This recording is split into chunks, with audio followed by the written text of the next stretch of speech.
In June 1948, a writer named Dazai Osamu walked to a rain-swollen canal outside Tokyo with a woman named Yamazaki. To me, they tied themselves together with a red cord and went into the water.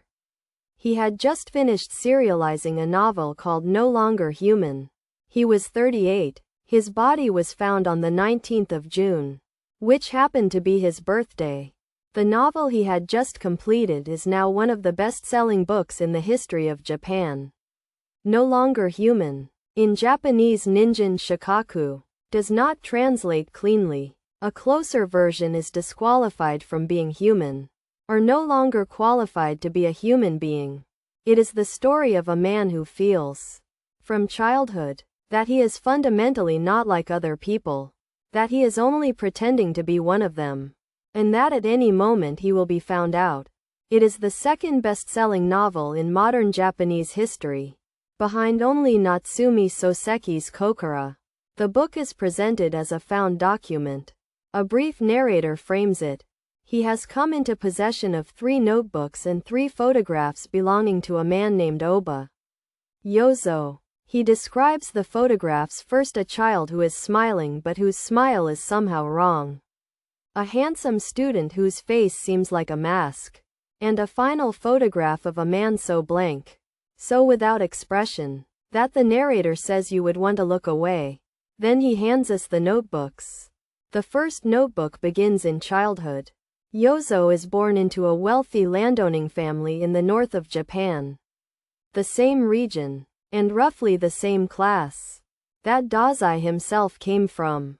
From his earliest memories, Yozo cannot understand other people. He does not feel hunger the way they describe it. He does not understand what they want or why. He is terrified of them. And so he develops a strategy.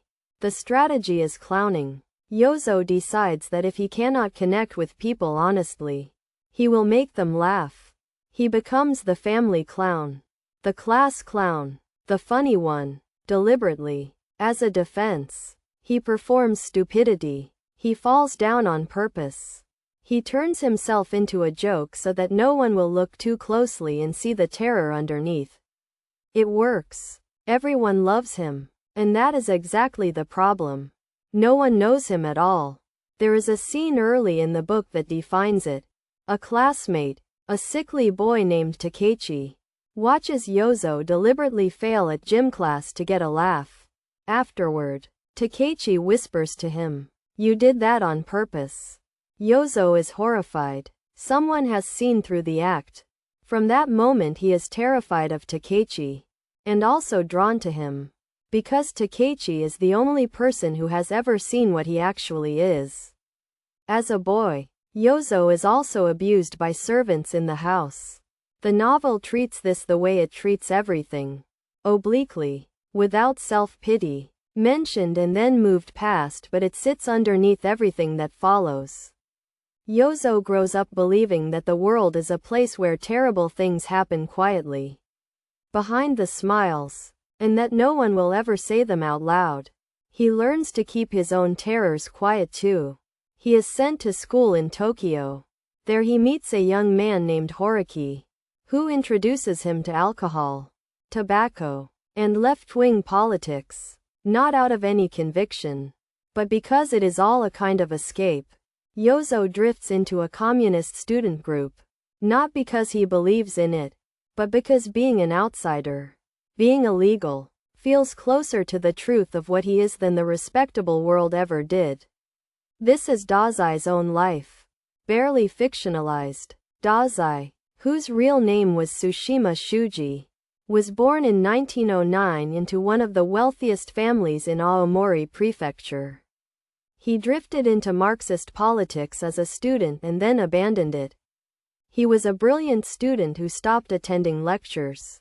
He idolized the writer Akutagawa, who had killed himself in 1927.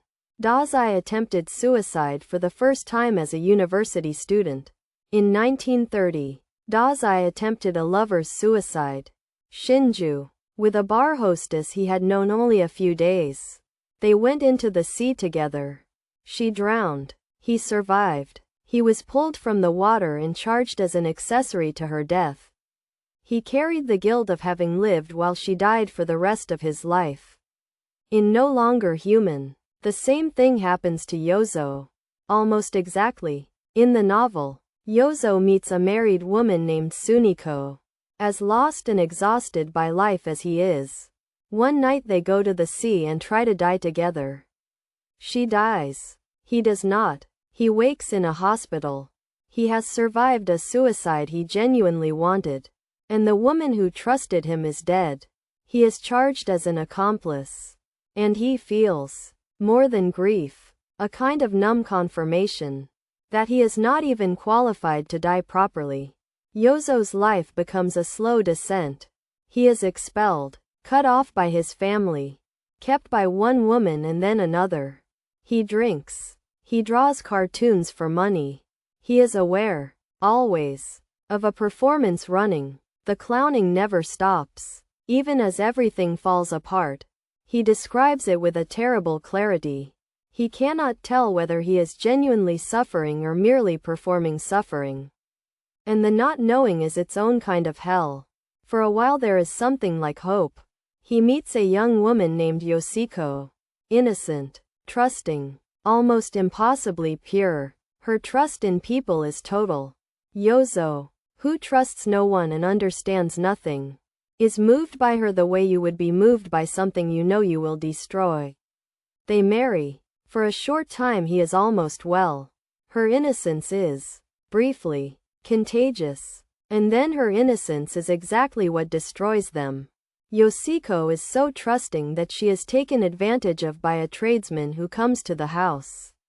Because it does not occur to her to distrust him, Yozo witnesses it and does nothing. Frozen. Afterward, what breaks him is not the crime itself but the destruction of her trust. And his own paralysis. The one pure thing he had found. Ruined by the same purity that made it precious. Magical realism was Garcia Marquez's method. Dazai's method is the opposite. Total, unbearable psychological realism. Nothing supernatural happens in No Longer Human. Everything that happens is small and ordinary and completely devastating. The horror is entirely internal. Dazai's gift is that he can make you feel a man's shame from the inside. With no distance, no comfort, no narrator standing between you and it, Yozo attempts suicide again. He becomes addicted to morphine. He is committed to a mental institution. And it is here that the title lands. Being locked up, labeled a madman, he decides that whatever he was before, he is now officially no longer human. Not a good man or a bad man. Simply disqualified. Removed from the category. The word in Japanese, shikkaku, is the word you would use for failing a licensing exam. The notebooks end with Yozo in his late 20s. Gray-haired, kept in a country house. Medicated into stillness. Everything passes. He writes. It is not wisdom. It is exhaustion. He has stopped fighting. Stopped performing. Stopped almost everything. The last lines of his own account are among the most quietly devastating in modern literature. A man reporting, without drama, that he has simply given up on being a person. Then the frame returns. The narrator who found the notebooks goes to the bar where Yozo once drank and speaks to the madam. Who knew him? He expects her to remember a broken man. Instead she says something that turns the whole book over. The Yozo we knew was so easy to get along with. He was honest and lively. He was like a god. A good boy. An angel. That is what the world saw of the man who felt disqualified from being human. That is the final blow of the novel. The clowning worked. It worked completely. The performance Yozo built to hide his terror was so good that even now, even after everything, the people who knew him remember only the mask. The charming, funny, kind young man, and never once suspected the person drowning behind it. He was seen by everyone and known by no one. To the very end. What is the book about? It is about the distance between how you appear and how you feel.